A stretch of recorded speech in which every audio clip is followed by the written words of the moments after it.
आप अगर जो मान लिया उस तरह के ऑर्डर दे दिया, अगला मकान बना लेगा तो एक नया प्रॉब्लम शुरू होगा, उतना इन्वेस्ट कर दिया और हमने मौका भी दे दिया और मौका दे दिया उसको रद्द करने का। अब भू माफिया उसी में चढ़ जाएगा, लोहिया साहब कोर्ट में दौड़ते रहेंगे। चढ़ के बना लिया, जाते हैं मार के गिरा दिया, कल वो गिरा दिया, बदमाश लगे नेता बोलता है भूमाफिया बदमाश बोलते हैं ना, बोलता है आप इस जिला के अंदर भी ऐसे से भू माफिया को चिन्हित करिए। नमस्कार। एक हम लोगों के ज़माने में एक भोजपुरी गीत बड़ी चर्चित हुआ था, मुन्नी बदनाम हुई। अब उसके आगे लाइन जो भी है, बदनाम हुई डार्लिंग तेरे लिए, या जो भी हो। आज मंत्री जी को एहसास हो गया होगा कि सीओ बदनाम हुआ DCLR के कारण। अब समझ में आ रहा है कि जो अराजकता पूरे प्रदेश के हर जिले में जो भू माफियों का समानांतर सरकार चल रहा है, जो अराजकता फैली हुई है, आज मंत्री जी आपको समझ में आ गया होगा कि सीओ के रिजेक्ट करने के बाद ये लोग नंबर नहीं चढ़ाता है ऑनलाइन, और जब तक नंबर नहीं चढ़ेगा तब तक मतलब सुनवाई का नंबर चढ़ जाना चाहिए, बाकी प्रोसेस रुक जाता है। DCLR क्या कर रहा है आज आप देख लिए कि नंबरें नहीं चढ़ाएगा, और नंबर नहीं चढ़ाएगा तो न पुलिस जाएगी रोकने के लिए और न सीओ उस पर कोई कार्रवाई कर सकता है।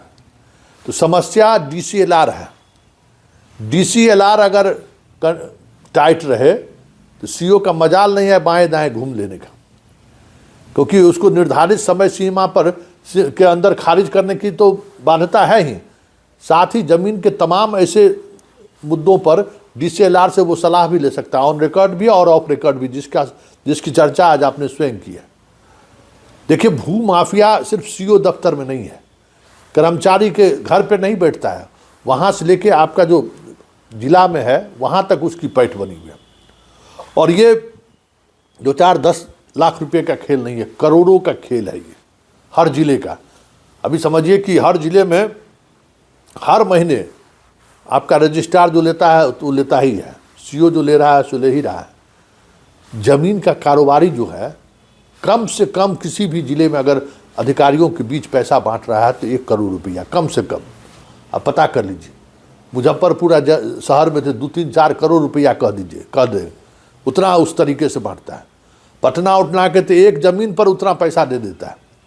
तो जहाँ पैसे का इस तरीके से खेल हो रहा है, वहाँ सीओ को सिर्फ बदनाम किया जा रहा है। तो हम आपको बोले कि सीओ बदनाम है, DCLR तेरे लिए, सारा खेल आज आप देख लीजिए ना। आप रिव्यू किए हैं ना, हाल के समय में रिव्यू किए हैं DCLR का क्या परफॉर्मेंस है।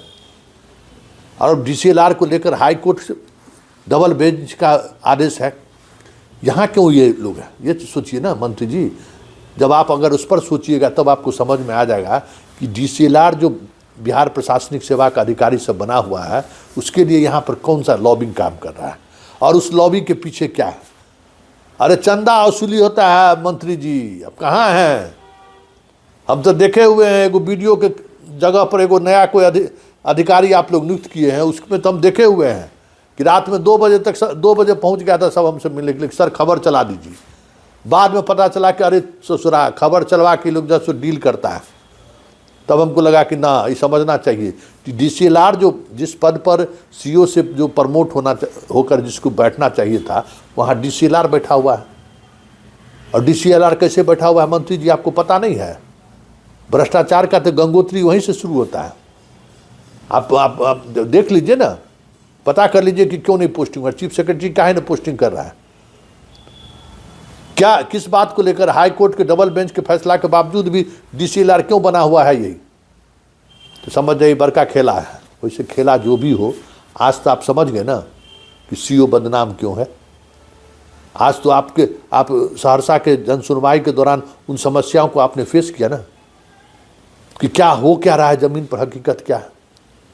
देखिए, ये नेक्सस है, और इस नेक्सस में जनता लाचार है, विवश है। कितना लड़ेगा? सारा सिस्टम उसके साथ खड़ा है। जिसका जमीन है उसके साथ कोई नहीं है।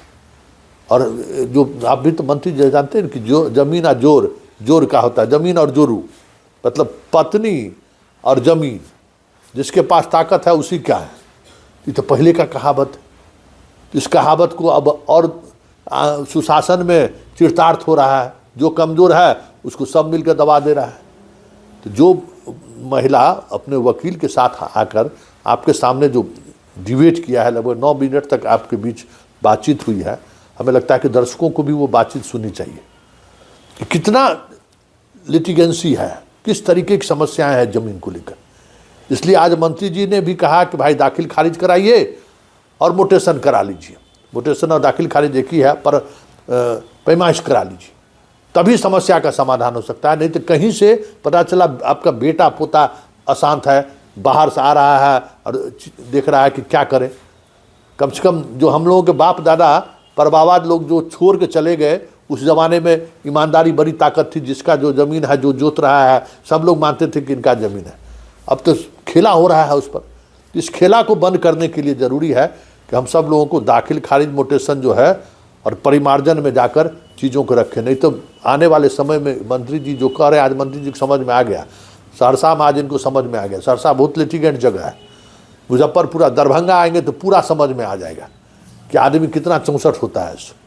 चला सुनिए, आज इस 9 मिनट के बातचीत में बहुत सारी चीज़ें आपको समझ में आ जाएगा कि भू राजस्व विभाग में चल क्या रहा है।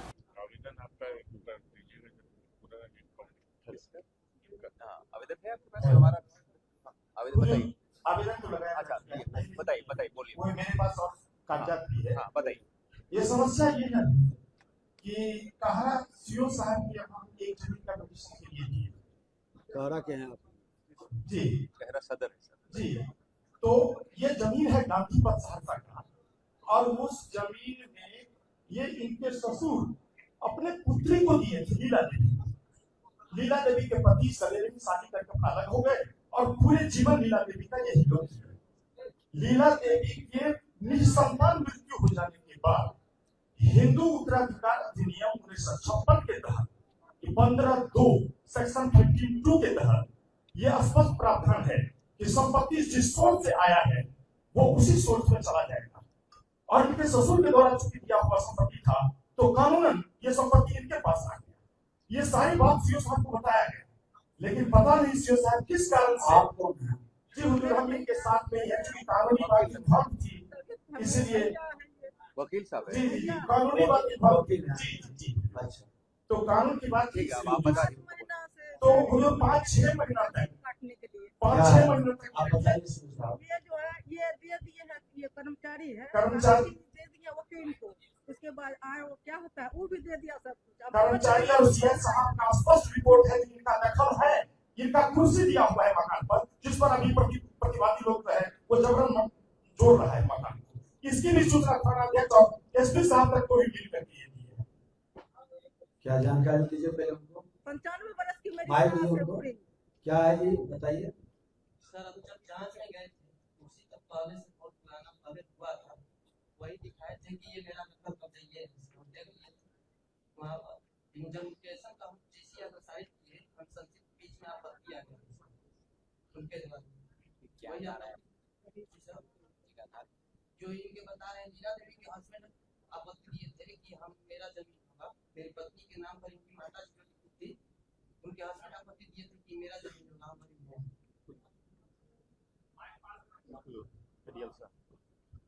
नियम क्या है बताइए सीओ साहब। हिंदू सक्सेशन एक्ट में जैसे इनके जो ससुर थे, अपने पिताजी जो थे वो अपने बेटी को लिखे थे, वो स्त्री धर्म होता है। हिंदू सक्सेशन एक्ट में जो पति जीवित है तो पति का ही होना चाहिए। और सर आपत्ति भी हमको प्राप्त हुआ था कि दखल कब्जा में इनका शांतिपूर्वक नहीं है सर। और माननीय मंत्री महोदय का आदेश हो तो मैं पूरी कानून का व्याख्या कर दूं इसमें सामने। इसमें सर डिटेल ऑर्डर भी लिखे हैं सर, स्पीकिंग ऑर्डर लिखा हुआ है सर, एक्ट जो सेक्शन है सर वो भी लिखे हैं सर। ठीक है, आप अपील कर दीजिए। आप क्या है नियम साहब? सर ये रही है ये माइक ले लीजिए। क्योंकि ये पुश्तैनी जमीन है सर, तो जैसे ही उनकी पुत्री को गया, अगर उनको कोई पुत्र नहीं है और पति छोड़ के चला गया है तो पति का कोई हिस्सा नहीं होगा सर।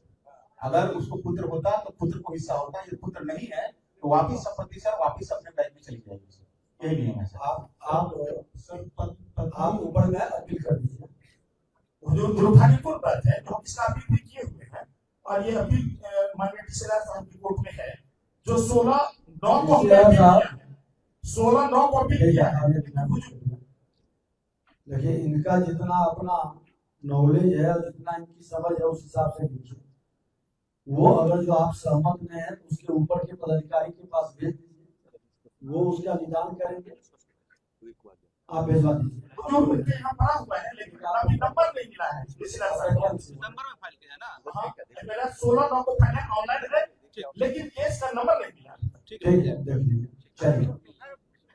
और वो जो उस पर अभी खत बना रहा है विपक्षी, जिसको रोकने के लिए आवेदन के थानाध्यक्ष को एसडीओ साहब को बोल देते हैं। नहीं, ये प्रॉब्लम ये है ना कि जैसे अब इधर में नंबर नहीं मिल रहा है अपील में, और तब तक वो बना लेगा तो ये गलत बात होगा, इसलिए तुरंत इस पर आप एसडीओ को हम ही मौका दे रहे हैं उसको करने के लिए। बोला दीजिए। हम ही मौका दे रहे हैं ना, गलत बात है। अगर अभी करना तो रोकना चाहिए। नाजायज करने का हम लोग अवसर दे रहे हैं, फिर तो वो ये अपने आप लटका ही करके मामला। गलत बात। बोलते हैं और एक बार हम आग्रह करेंगे कि कुछ विषय जब इस तरह के लिटिगेटेड हो तो ऊपर के पदाधिकारियों से भी संपर्क सलाह ले लेना चाहिए कि इस तरह के मामला में क्या हो, मार्गदर्शन मांगना चाहिए, लेना चाहिए। इनको जो है वो हिंदू उत्तराधिकार अधिनियम के सेक्शन 52 अच्छा, कोई बात नहीं, अभी इसको खिलाफ किया गया। इनको इसका छाया प्रति भी दिया गया। पता नहीं इतने अच्छा, साक्ष्य के बावजूद ये किस आधार पर लिया गया। अच्छा वकील साहब, कोई बात नहीं, जितना आपकी तरह वो वकील नहीं है, उनको जितना समझता है उन्होंने कर दिया, आगे आप स्टे लगवाइए और यथास्थिति कर आप इस तरह के आदेश अगर जो करते हैं, हम सबसे कहेंगे कि एक बार जरूर अपने से एक चेयर ऊपर वाले से विमर्श जरूर करिए, वो भी अपने से ऊपर से। हो सकता है सब चीजें ज्ञाता तो हम नहीं रहे। सर ये डाउटफुल केस लगा था सर, दखल कब्जा भी स्पष्ट नहीं होता। तो एक बार संपर्क करने में क्या हर्ज है? हम तो इतना ओपन होकर के खुल करके बात करते हैं। कई लोग को इस पर आपत्ति भी हो रही है, लेकिन इसलिए चर्चा करते हैं। आज देखिए इस तरह के मामला से हमारे डीसीएलआर, एडीएम, कमिश्नर साहब, हमारे प्रधान सचिव, एसपी साहब सब बैठे हैं, तो सबकी विषय आ रहा है। अब इस तरह के जितना मामला बिहार के अंदर है, सब में एक निर्देश जा रहा है। ये कार्यक्रम के माध्यम से एक निर्देश भी तो पास हो रहा है, और उसके बाद भी कंफ्यूजन है। जो लीगली लिटिगेटेड मामला हम करते हैं तो उसमें समझ लेना है निर्णय करने के पहले। लेकिन आप अगर जो मान लिया उस तरह के ऑर्डर दे दिया, अगला मकान बना लेगा तो एक नया प्रॉब्लम शुरू होगा, उतना इन्वेस्ट कर दिया हो। और हमने मौका भी दे दिया अब मौका दे दिया उसको रद्द करने का, अब वो माफिया उसी में चढ़ जाएगा।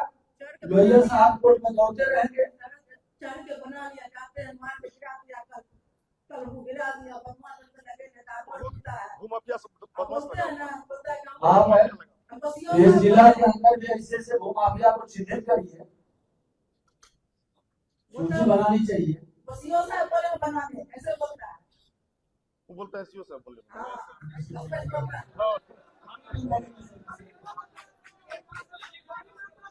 अब एक लीजिए, कोई भी गलत करेगा उन नपेंगे, उन पर कार्रवाई होगी, ये ध्यान में रखिएगा।